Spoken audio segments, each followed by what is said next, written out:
My mom would be at all my sporting events. Let's say I was playing football, okay?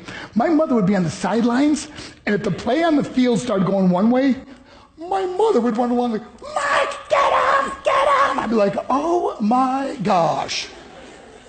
I'd get in the huddle with the other guys. They go, Mark, is that your mother? I go, no, I never saw her before in my life. See, the greatest gift my mother ever gave me, she believed in me.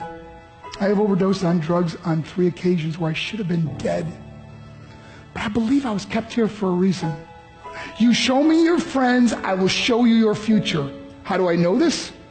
I hung out with losers, and I became the biggest loser of them all because I gave up everything I dreamt about as a little boy because of who I chose to surround myself with. My friends would drive me home at 2, 3, 4 in the morning. We'd be drunk and high, laughing in the car.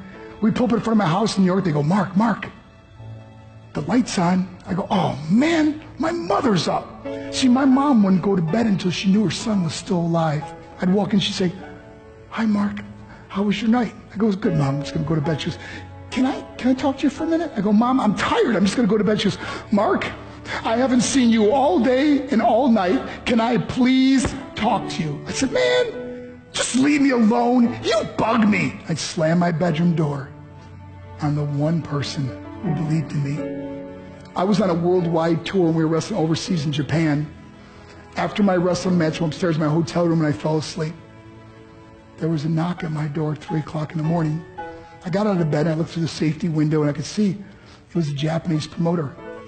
So I opened the door and he said, Mark, you need to call home. There's been an emergency. I went and got on the hotel room phone. I called back to the United States and said, hey, what's going on? They said, Mark, I don't know how to tell you this. I said, just tell me what happened. All of a sudden I started crying. They go, Mark, I can't tell you. I said, just say it. They said, Mark, your mother died. I just threw the phone down. I ran out of my hotel room. I took the elevator to the lobby, and when the doors opened up, I just ran out into the street. I mean, there was no cars, there was no people. It was 3 o'clock in the morning. And I walked down the middle of a street in Hiroshima, Japan, and I remember looking up and just saying, Mom, I am so sorry. I flew home for her funeral, and I was so nervous to walk up to her casket, so I just stood way in the back. And I kept looking from a distance. I kept thinking to myself, Mom, please wake up. Please get up. And then I finally got the nerve to walk up to her. And as I got closer, I could see my mom for the first time. I mean, she was so beautiful. She was dressed in white. I mean, she looked like an angel. And I just stood over her and I said, Mom, you are my hero. Everything I am, everything I hope to be was because of you. You loved me so much, you gave me a life. You're the only one that ever believed in me. How did I repay her? By getting drunk, by getting high, by getting stupid, by hanging out with losers? For what? All she ever wanted to do was talk to me. I wish I could talk to you now, Mom. I wish you could see what I'm doing. Why couldn't I have been a better son? We are defined by our choices. But if you surround yourself with people involved in drugs and alcohol and pills, it's a dead end. I'm not here to preach to you. I'm here to tell you I lived that life. It leads to broken hearts, broken relationships, broken dreams, and death.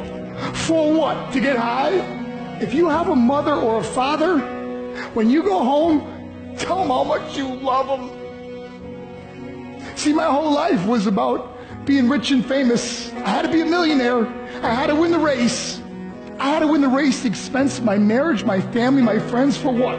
To be all alone in the world? I learned what is truly important, and that is how precious this gift of life is, and our families, and how quickly it can be taken away.